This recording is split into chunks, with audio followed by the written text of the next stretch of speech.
Top 10 moment of my life. It just was dark, very dark. Oh, it got dark all right. A moment like no other. The total solar eclipse made its long-awaited trip over to Bloomington. We were all in the dark for 4 whole minutes on Monday. Hello and thanks for being with us. I'm Grace Morocco. And I'm Sydney Moore. There was plenty of excitement all over campus and across the country as millions experienced totality. We were lucky enough to not have to travel at all to see the event here in Bloomington. Our Shelby Brown has a recap of all the fun from Monday.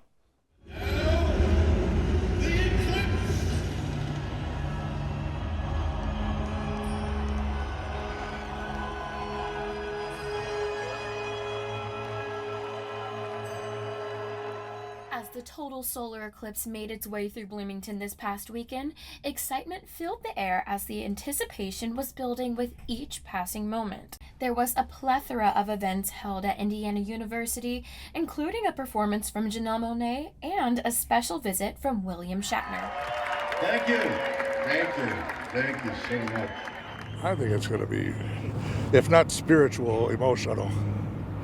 You know, you don't see things like that very often. Along with the scheduled events, people also brought their own equipment to view the eclipse. People have, taken magnifying glass and burned ants and, and set grass on fire. Yeah, this will do the same thing, except to your eyes if you're not careful. So yeah, something that you want to be careful. Solar filter, you want to be careful with. While there were far less people than expected to arrive in Bloomington for the eclipse, there were still individuals with a wide variety of ages that came from all over the country to see this celestial event. Also, I see an eclipse when I was very small, and when I saw an eclipse, I just started crying. Well, we did it in 5th grade, and we made really cool shirts, still have mine, and I'm excited to see it again for the second time. An event as big as this is unpredictable in many ways, but one of the most powerful effects an eclipse can have is how it will make people feel. Well, I don't know what the emotions are going to be, but I'm sure I'm going to be feeling them.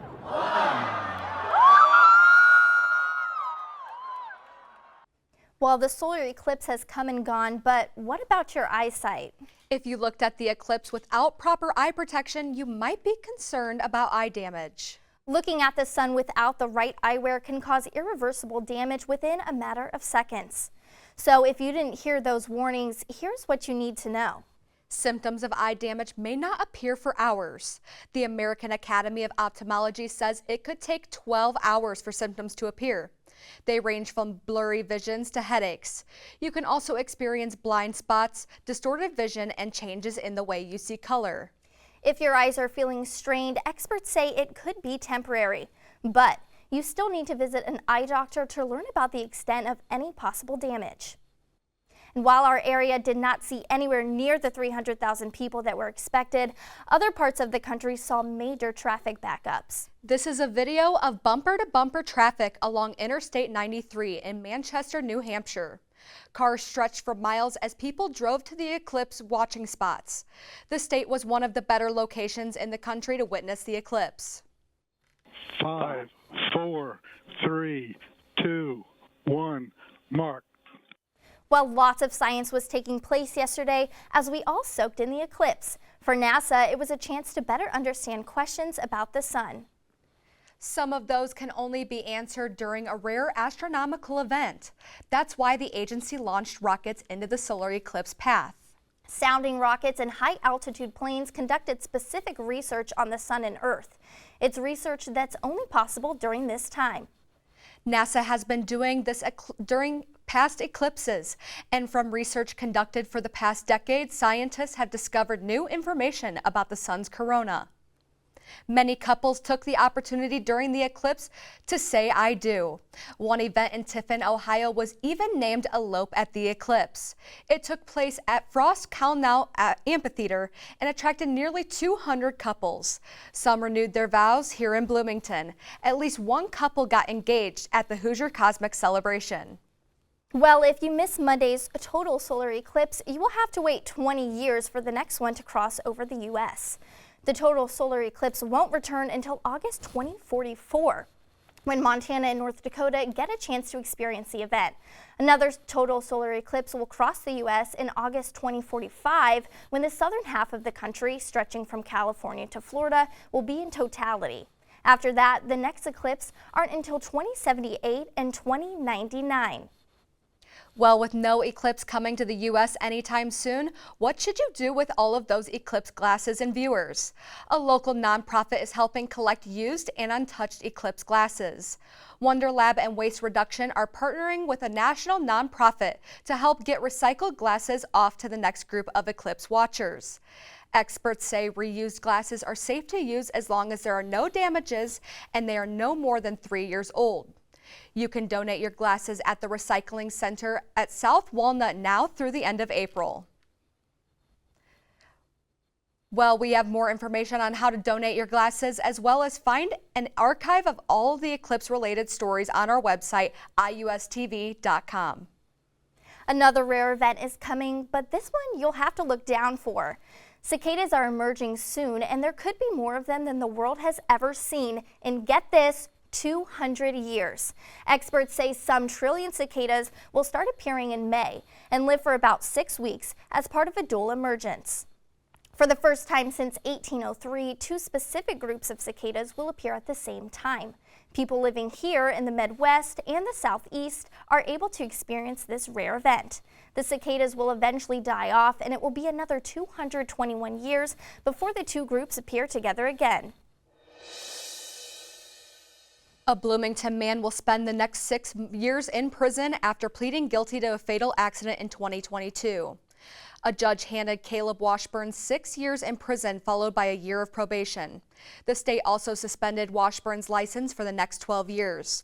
Washburn pleaded guilty last month due to hitting and killing 50-year-old Stacy Lamb back in 2022 of June, while she was walking her dog on Airport Road. Court documents say Washburn was high on a synthetic opioid and said he admitted to being on his phone at the time of the crash.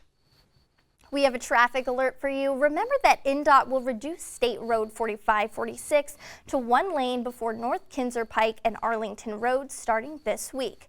We're told it's for intersection improvements. Initial work is expected to be completed by April 15th, and the outside eastbound and westbound lanes will be closed through November of this year. If you have Duke Energy, you could soon see a big jump in monthly bills. Next, why the company is asking to raise energy costs by 16% and what the millions of added revenue would be used for. But first, lending a helping paw, an IU athletic trainer uses laser therapy to treat one of IUPD's K9 battling arthritis. We have the heartwarming story on the other side of this break.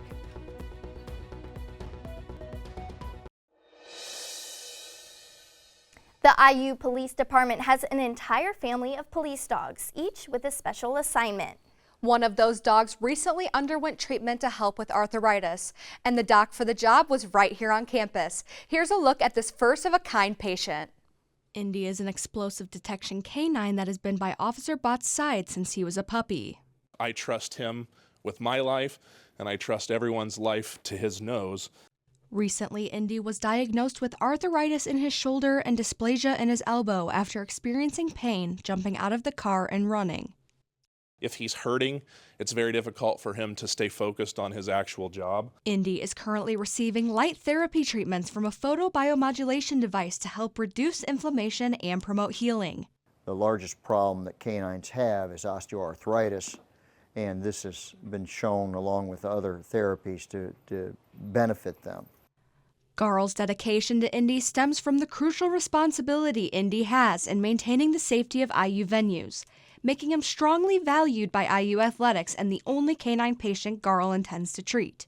We depend on the different bomb detection dogs to help keep the situation safe, the environment safe. Officer Botts expresses his gratitude as he works with athletic trainer Tim Garl to help improve Indy's state. It speaks volumes of the hand-in-hand relationship that the police department has with athletics. Since beginning treatment 5 months ago, Indy is significantly better and improving after each treatment. Be glad to help him get better and keep working, expand his working life. Duke Energy customers in Indiana could soon see a big jump in electricity bill cost. The company just filed a request to raise rates by 16%. That would be an increase of nearly $28 a month. The company says higher rates would bring in an extra $492 million a year. Duke Energy says the extra revenue would go towards electric grid modernizations, security features, and hundreds of new miles of power lines. The increase could come as soon as next year. And new research suggests that students are struggling to graduate from college because of not knowing what a college student entails. Although Indiana is pushing to increase college enrollment across the state, students are still withdrawing because they struggle to feel at home. Many students struggle with accelerating in college because high school only academically prepares students for college, leaving students to learn how to live on their own. The college prep institution aims to teach student financial literacy and social readiness and prepare students for many factors outside of academics at a low cost. Comcast has teamed up with city officials and community leaders in Bloomington to donate over 100 laptops to individuals and families in need. Last Tuesday, Bloomington Parks and Recreation contributed in selecting recipients for the donated laptops, spreading the word to local community members. This collaborative initiative made a significant impact on the residents of Bloomington. Overall, I think we helped, a lot of different people. Like I said, we gave away just over 100 laptops and Chromebooks for the community, and I think it was a very productive and exciting thing to be able to do. Bloomington Parks and Recreation and the Banneker Center continue to help the community at large. The Banneker Center and Comcast have future plans to partner once again to help out the community. And a class on campus is giving new life to the student organization to help the IU community. Student Advocates for Youth and Family, or SAFE, was halted due to the COVID-19 pandemic and eventually disbanded. However, through the Youth Development Program in the School of Public Health, students are tasked with creating a brand new organization that will give back to the community in turn.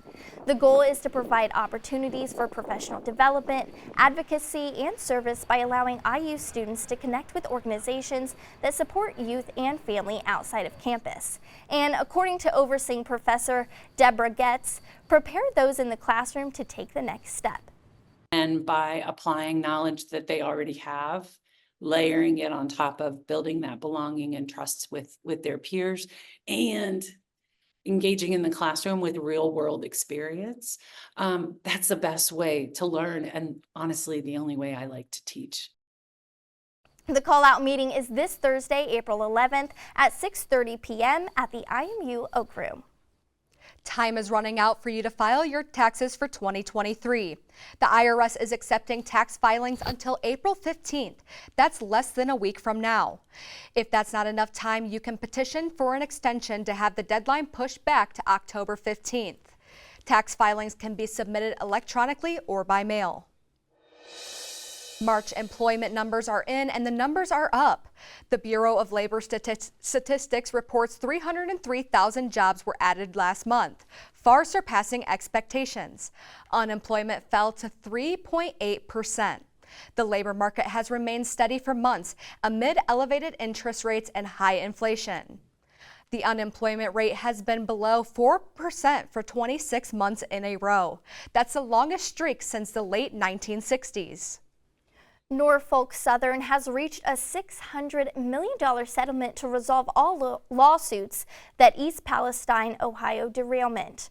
The settlement is intended to offset costs related to the February 2023 accident that sent a plume of toxic smoke into the air and displaced many people. More than 1 million pounds of hazardous chemicals were spilled into the soil, water, and air. State and federal environmental officials say testing shows that the town is safe for now, but some people still complain of burning eyes and other symptoms. As part of the settlement, those who live within 10-mile radius of the derailment, can receive additional compensation. The payout has yet to be approved by a court. Next on Hoosier News Source, more adults admit they are drinking alcohol, and harder. Why that has some experts on alert. Plus, with the eclipse now behind us, how is the weather looking for the rest of the week? Quentin has a check of the forecast on the other side of this break.